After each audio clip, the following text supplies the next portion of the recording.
Class 4 Hindi text chapter 15 Sarju को लालच मार गया कहानी। आज हम लोग इस कहानी को पढ़ेंगे कि सरजू को उसका लालच कैसे और किस तरह से मार देता है।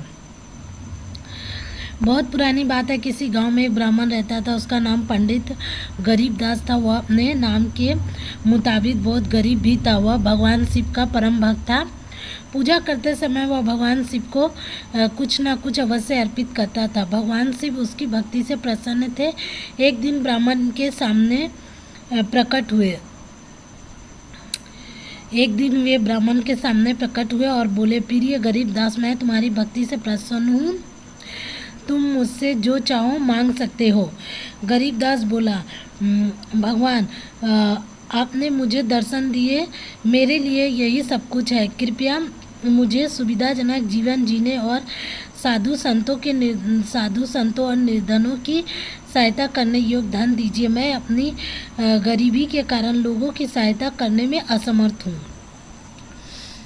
एक गांव में एक गरीब ब्राह्मण रहता था जिसका नाम पंडित गरीबदास था। वह अपने नाम के अनुसार बहुत गरीब था, लेकिन वह भगवान शिव का परम भक्त भी था। वह रोज भगवान शिव की पूजा करता था और अपना कुछ समय उन्हें अर्पित करता था। उसकी पूजा से भगवान शिव प्रसन्न थे और प्रसन्न होकर एक दिन उसे दर्शन देते हैं और कहते हैं कि तुम्हारी भक्ति से मैं प्रसन्न हूँ, तुम जो चाहे मांग सकते हो। गरीबदास बोलता है कि आपने मुझे दर्शन दिए, यही मेरे लिए सब कुछ है, और अगर कृपया मुझे एक सुविधाजनक जीवन और साधु संतों निर्धनों की सहायता के लिए वह से धन मांगने की कामना करता है। ठीक है भक्त, मैं तुम्हें वरदान देता हूँ। कल सुबह स्नान करने के बाद तुम अपने सिर के बाल काटकर उन्हें अपने घर के पीछे की झाड़ियों में छिपा देना। उसके बाद जब तुम्हारे घर कोई भिखारी आए तब तुम उसके सिर पर जोर से डंडा मार देना। वह भिखारी सोने की मूर्ति में परिवर्तित हो जाएगा और तुम्हें धन बनाने के लिए सोना मिल जाएगा। ऐसा वरदान देकर भगवान शिव अदृश्य हो गए।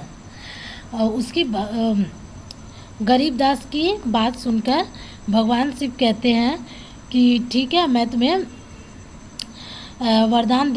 सोना बनाने का वरदान देता हूँ। अगले दिन गरीबदास सुबह बहुत जल्दी उठ गया। उसने स्नान किया और भगवान शिव की पूजा करने लगा। फिर उसने गांव के सरजू नाई को बुलाया।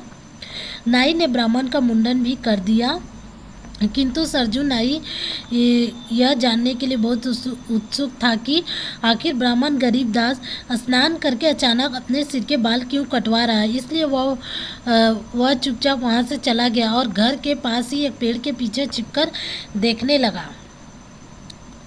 थोड़ी देर बाद गरीबदास ने एक डंडा उठाया और उसे झाड़ियों के पीछे छिपा दिया। तभी वहां एक भिखारी आया। भिखारी के आते ही गरीबदास ने डंडा भिखारी के सिर पर दे मारा। डंडा लगते ही वह भिखारी तुरंत सोने की मूर्ति में बदल गया। गरीबदास उस मूर्ति को उठाकर अपने घर ले गया। गरीबदास अगले दिन सुबह उठकर जल्दी से स्नान करके वह सरजू नाई को बुलाता है और अपना मुंडन करवाता है। सरजू नाई यह जानने के लिए उत्सुक रहता है कि वह नहाने के बाद अचानक अपने सिर के बाल क्यों कटवा रहा है। इसलिए वह उसके घर के पीछे छिपकर के एक पेड़ के पीछे छिपकर के सब कुछ देखने लगा। तभी वहाँ एक भिखारी आता है और जैसे भगवान शिव कहता है उसी तरह पंडित गरीबदास उस भिखारी के सिर पर डंडा मारता है। तभी वह सोने का बन जाता है और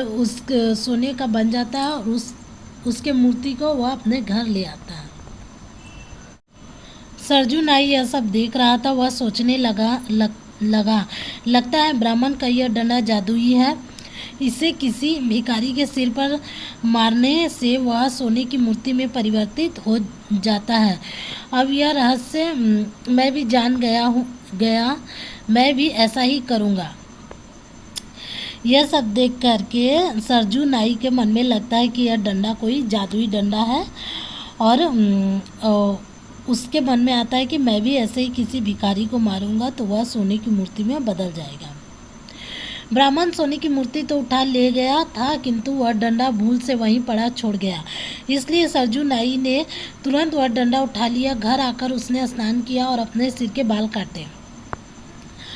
और वह डंडा लेकर के घर आता है, ठीक वैसे ही करता है जैसे गरीबदास करता है। उन्हें अपने घर के पीछे छिपा देता है और उस डंडे को हाथ में लेकर किसी भिखारी के आने का इंतज़ार करने लगा। संयोग से एक भिखारी उसके घर की ओर आ भी गया। उसने तुरंत डंडा भिखारी के सिर पर दे मारा। बेचारा भिखारी सिर पर चोट लगते ही लड़खड़ाकर ज़मीन पर गिर गया और उसके प्राण पखेरु उड़ गए। यह देखकर वहाँ के लोगों की भीड़ जमा हो गई। सबने सरजू नाई को पकड़ लिया। उस पर हत्या का आरोप लग गया। राजा ने भिखारी की हत्या के अपराध में उसे मृत्यु दंड की सजा सुनाई। बेचारे सरजू नाई को लालच मार गया। जैसे वह गरीबदास करता है उसी तरह से यह भी करता है। वह नहा धोकर अपने बाल कटवाता है और अपने घर के पीछे छिपा देता है और डंडा लेकर एक भिखारी के आने का इंतज़ार करता है। उसी वक्त संयोग से एक भिखारी आता है।